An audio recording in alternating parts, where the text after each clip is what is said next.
Hello and welcome to the Valley. Today I am your host, Janet Michael. We are back on the Zooms today with Nancy Baker. Nancy is the Executive Director at the Community Foundation, Northern Shenandoah Valley. She and her board chair, Eric, were on the Zooms with me a couple of months ago. Nancy, you've been there a while now, so I'm excited that you've settled in and you've got your feet under you and you were doing some really great work there for the Community Foundation. Thank you. It's a pleasure to be here. And I just passed my 3-month anniversary. So I'm breathing a sigh of relief and yes, settling in. And we've got a great team here. So that was the easy part. For someone who's listening today and they didn't hear the conversation that you and Eric and I had a few months ago, tell me a little bit about the Community Foundation. Who are you? Who do you serve? How does it work? So there are about 800 community foundations around the country. We are focused on the Northern Shenandoah Valley, serving the city of Winchester, Frederick County, and Clarke County. There's also a community foundation, Shenandoah, serving Shenandoah County. There's also a community foundation for Loudoun and Northern Fauquier County. We kind of work together to help philanthropists invest their funds, create charitable funds, manage their funds, and then the revenues those funds earn are donated to nonprofits and scholarships. We think of ourselves as the savings bank for philanthropists. United Way, we think of that's the checking account where money goes in and money goes right out. But we're more of the savings account for nonprofits who want to build sustainability for the long term, people who want to continue charitable giving long after they've left the earth, just providing that continuity into future generations. Let's talk about that nonprofit side of it for a second. A couple of months ago, I had Martha on from the Barns of Rose Hill, and they are in their final year of a 10-year campaign where they are trying to raise $1 million a year because they have a matching grant, I think, from the William E. Casey Foundation that will Wow. then give them $20 million, I believe. So if they've raised $1 million for 10 years and then they're going to match that, she talked about how that then ensures the future of the Barns of Rose Hill. It means that they can keep the lights on. Doesn't mean they won't still have to do fundraising and other things along the way, but that's a really smart option for nonprofits that struggle year to year raising the money that they need to just keep their doors open.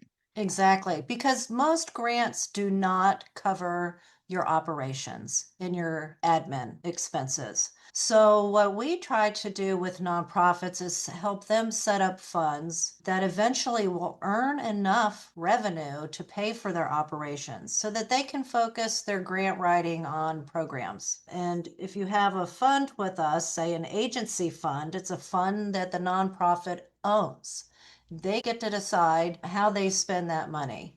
Some of our funds are endowed funds, which means only 4% of earnings each year can be used for charitable giving. And that's to ensure the original fund holder's desire to protect the principle of the fund so that it can continue for generations and generations, forever, really. Those are forever funds. That's what we call those. But for nonprofits, I really encourage them to think about setting up an agency fund or a designated fund, which is designated just to support their nonprofit. That allows them to have that safety net. In fact, recently, we got a call from the Adult Care Center, which lost its lease unexpectedly. Fortunately, they had the foresight to set up a fund because they knew at some point they wanted to have new space and they either needed to purchase a space or renovate existing space. So when they got this unexpected news that they would be moving sooner rather than later, they said, "How much is in our fund?" And it was a nice hefty amount. And they decided they were going to liquidate the whole thing and use that toward their renovations. And really, that's what we're here for. We're here for emergencies. We're here for sustainability. And we like to work with nonprofits because they don't realize that they can just put a little bit down in a fund, but have 5 years to work up to our $5,000 minimum. As long as everyone keeps $5,000 in their funds, they're good to go. It continues to grow and grow. Some people put money in and forget about it, and it just grows and grows. Some people fundraise specifically and put into that fund, and that helps it grow faster. But we do have that $5,000 minimum for a fund, but you don't have to have $5,000 to start. You could put $500 in there and then just add over time until you hit your 5 year mark, and hopefully you're up to $5,000. We hear the word philanthropist, and I think all of us think of these crazy rich people like Bill Gates or the Rockefellers. And we think about these people that have all of this money as being philanthropists, and that most of us, regular 9 to 5 working people, can't be one of those people. But that $5,000 isn't as difficult to get to when you don't have to do it all at once. Exactly. And anybody can be a philanthropist. If you're giving to your church, you're already a philanthropist.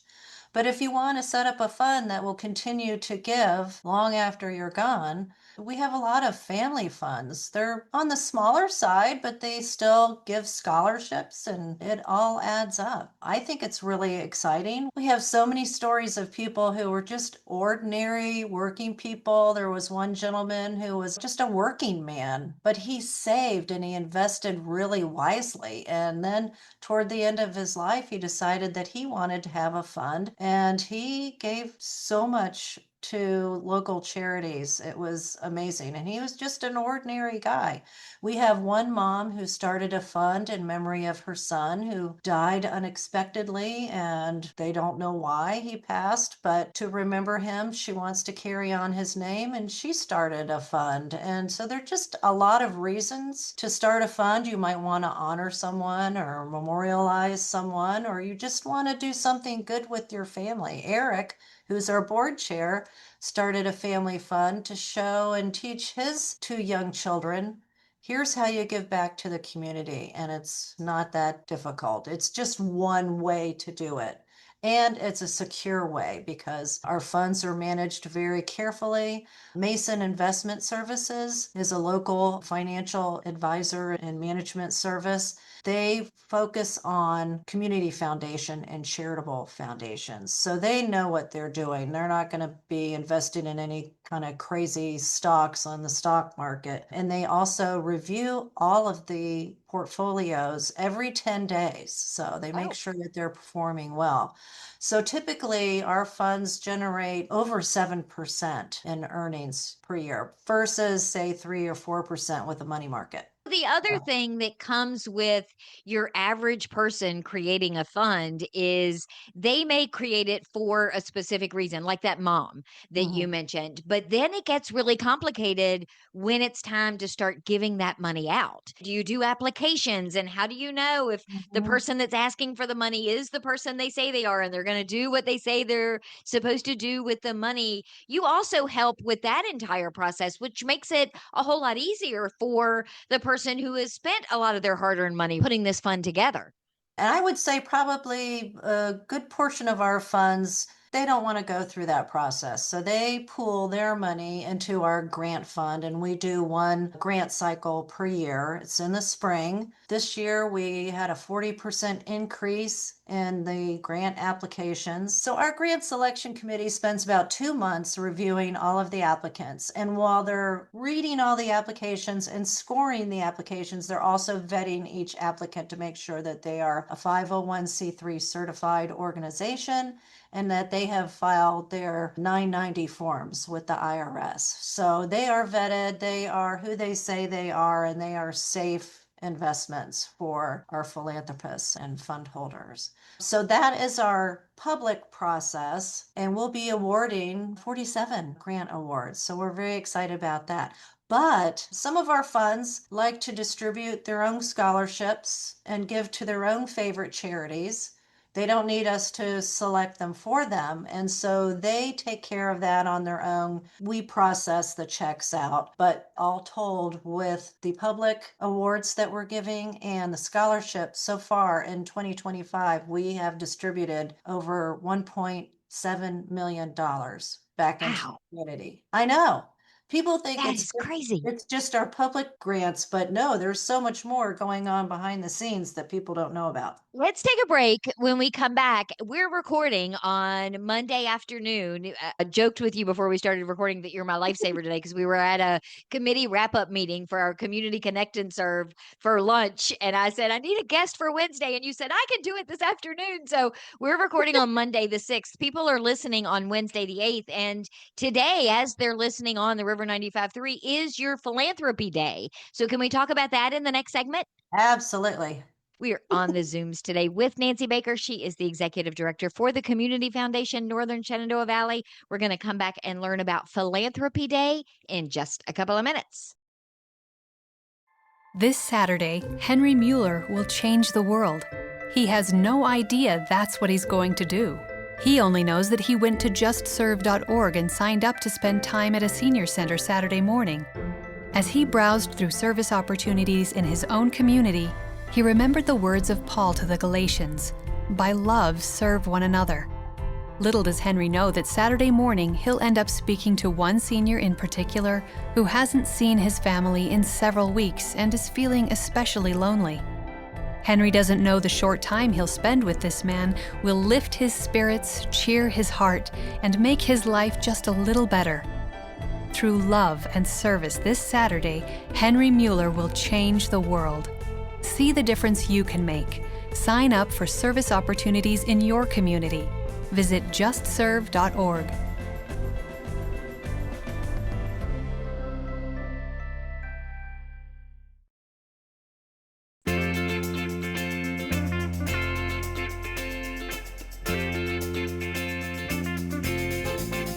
Welcome back to the Valley today. I am your host, Janet Michael.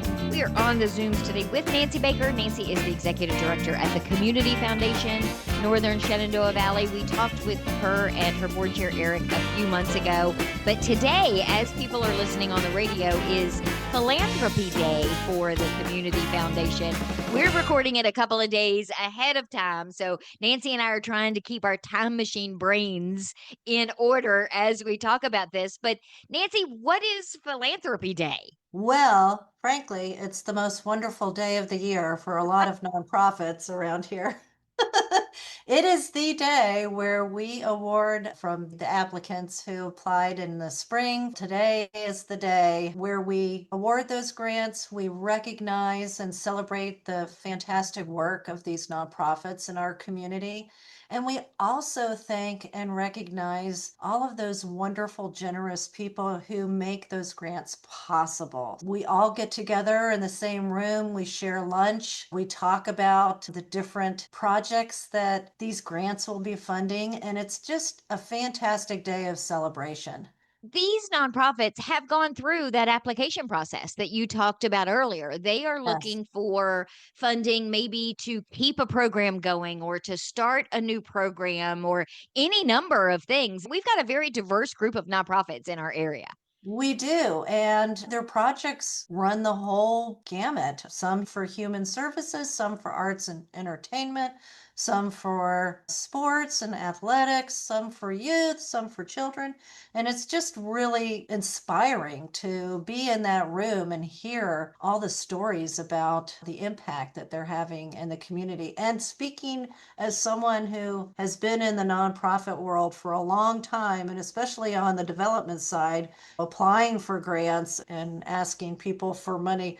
It's so fun to be on the other side, being able to provide funding or at least distribute the funding. It's really exciting. And I want to talk about grants for just a second too, because I feel like that's a giant misunderstood thing within the community is so many nonprofits talk about how, oh, we got a grant for this, or we're applying for a grant for that. But grants are not guaranteed. You've got to check a lot of boxes. There has to be enough money from that organization to be able to approve and then give that other nonprofit organization the money that they're asking for. And they also don't necessarily come back year after year. So you may get a grant in 2025 to start this new program, but that's not guaranteed that in 2026 you're going to get another grant to continue that particular program. So having a local source really does come in handy. Yes, and I would say combined with other funders like United Way in our community, it's helpful. I wouldn't say we're the lifesaver for nonprofits. We don't typically award the entire amount they're asking for, but we try to award a generous enough amount so they can get their project going or keep the project going that they started the year before. But no, there are never any guarantees, and that's why it's such a grind for development directors of nonprofits because it never ends. You'll get one application out the door, and there's going to be five more sitting on your desk the next day. So it's a And like grind. you mentioned earlier, grants also typically don't cover operational expenses. So that's why you may see a nonprofit that has gotten a grant for something specific, but they still have to do that gala or that pancake dinner or some other fundraiser because they still need to raise the money to pay the electric bill, to put paper in the copier, to do all of the other things. It is a juggling act. It is. It is. But there are some really savvy nonprofits out there like CCAP that have three funds with us. And Andrea Cousins, the executive director, is extremely financially savvy. And she knows that when her fund hits a certain threshold, it will generate enough revenue to cover their expenses. So they no longer have to fundraise for expenses. They can just put everything into their programs. And that's the way we want all nonprofits to be. It makes it so much easier from a budget perspective. It makes it so much easier, like when you were talking about the adult care center, to be able to plan because very few nonprofits are in a physical location that they own. And very few of them are in a location that they can confidently say, oh, we're going to be here 20 more years. So, in order to be able to have that fun to be able to go to like they did is incredibly valuable. And it starts so much smaller than where it ends when it's time to come and ask for it.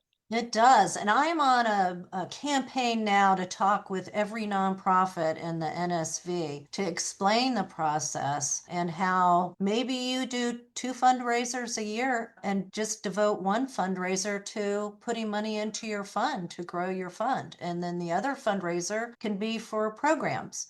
Just little strategies like that. It's like having a savings plan. You put a little bit in at a time, and eventually it really adds up. And another thing we do that most people don't know about, and we don't really advertise it, but here I am advertising it on your podcast. We act as an incubator for emergency nonprofits. We have to be really selective because we have very limited admin resources here. But for certain organizations, we will serve as the fiscal sponsor for that organization while they're trying to get their 501c3 certification. And that allows them to use our 501c3 status to apply for grants, to pay vendors for their fundraisers, and we help them set up a fund and manage their fund. And then when they get large enough to stand on their own, they can do that and they still have a fund with us to rely on for additional revenue to cover those operational expenses. We were thrilled last week to kick off our latest fiscal sponsorship for the Winchester Police Support Fund. So, this is a group of really hardworking individuals who are raising funds for certain things that the police department does not fund. For example, bulletproof vests for their canine units, kids camp, kids with cops camps in the summer, the shop with a cop program during the holiday season. All of these things are unfunded. So their purpose is to raise the funds, but they don't want to go through the process to become a charitable foundation. So they approached us to see if we would be their fiscal sponsor, which of course we were delighted to do that. And so now we're off and running. And it's very exciting. We're doing that for several organizations now. Parks and Rec is one. They're raising funds for future soccer fields. We have one for a scholarship fund. We're a fiscal sponsor for that. We're also a fiscal sponsor for Chain of Checks, our dear Barry Lee Bowser. He said, I don't want to start a foundation, and would you be my fiscal sponsor? And we've been doing that since, I don't know, 2012. We've been Chain of Checks fiscal sponsor. Also Coats for Kids through Rotary. We manage all of that each year, giving out 1,000 coats to kids in our area. Those are two really good examples of the funder who wants to do something, can use their strengths. In Barry's case, everybody knows him. Chain of Checks has been going on for as long as I can I remember. know. But he is also still very much involved in where that money goes. So you can go to either end of the spectrum. You can say, look, I just want to make sure that it goes to high school kids that are looking to go to college or learn a trade. Or you can say, no, I want to see the list of applicants and I want to be part of the process to decide this group gets this much and that group gets that much. Yep, and we do. Our team presents Barry with a list of nonprofits that they think he would support, and he goes through the list and he always adds one more. He always kicks in a little extra because he said, I just think all of them should be funded. So usually we'll give him 4 options and And he know that he's going to select pick 5. 3, but yeah, he always goes above and beyond, and that's just Barry Lee. It's such a So pleasure to work with him. if someone is listening today and they had no idea that for a couple of $100 to start, they could create a fund, how would they do that? Do they call you? Is there information about it on your website? Where is the best first place for them to start? Email me first, and that is director@cfnsv.org, short for Community Foundation Northern Shenandoah Valley.org. I love to get together with people. We could meet over the Zoom or we could meet in person for coffee. I do that a lot. The more the better. But you can also go to our website, which is cfnsv.org. And if you click under Start a Fund, it'll walk you through the process of starting the fund. If you want to give, you can click on that tab and it rolls you down through a listing of all of our different funds. There's a lot to see on the website. And particularly if they are a nonprofit and they've heard you talk today and realize this is something I should look into a little bit more, investigate a little more deeply, they also can reach out to you and you're happy to sit down with them and say, this is what you could do. This is what you could use it for. This is why it's important, and give them all that information that they need. Yeah, absolutely. Because I know what it's like to be in the nonprofit weeds. You're just trying to get from day to day and you're not looking ahead. And a lot of nonprofits just put their money in a checking account and it's not earning much of any interest. Make that money work for you. You still have access to it if you need it. There are different ways to slice and dice to make it work for you. Nancy, I hope you have a fantastic philanthropy day. I bet you are going to see so many smiles in that Oh, room. yes. We have several sponsors for this year's Philanthropy Day, and it's because this is a free event to all of our guests. We have never charged in the 12 years that we've been doing Philanthropy Day. We do that because we have some really amazing sponsors like First Bank, which is our top sponsor, and they have been so generous with all the Community Foundation does. Darkus Brenneman is a VP there, and she serves on our board, and everybody knows Darkus. Fun fact, Darkus is my aunt. What? We did not even know that. We have known each other for 25, 30 years probably. And just in the last year and a half, 2 years, learned that we are actually related. Lucky. I can't think of 2 better, wonderful women to be related. That explains a lot. So our event is being held at Westminster Canterbury. They have just been such a great hospitality sponsor. Stone Ridge Companies is a table sponsor, which means they get to leave their swag on every table if they choose to do that. Paul and Meredith Magnus are sponsors. They are just really generous people and support so much of what we do. Real Property Management Elevation is another sponsor. They're our community builder sponsor, as well as TWG Insurance and Valley Health, who is the sponsor for everything going on in our area. We love them. So thanks for letting me give them a shout out. Absolutely. And that's part of the whole fundraising aspect. So we need companies and individuals that want to support nonprofits and support the community foundation in order to make this whole community of ours hum like it should. Yeah, there are a lot of gaps to fill out there, and we're so thankful for all the nonprofits who are standing in the gaps to make life better for everybody. Just raise that tide a little higher for everybody. Thank you, Nancy, for taking the time today. I do appreciate it. Thank you for giving me the time. It's always a pleasure to meet with you and get my dose of orange for the day. I will be back tomorrow with a brand new episode of The Valley Today. Guy Curtis is going to join me from Laurel Ridge Community College. So meet me back here for that just a few minutes after noon.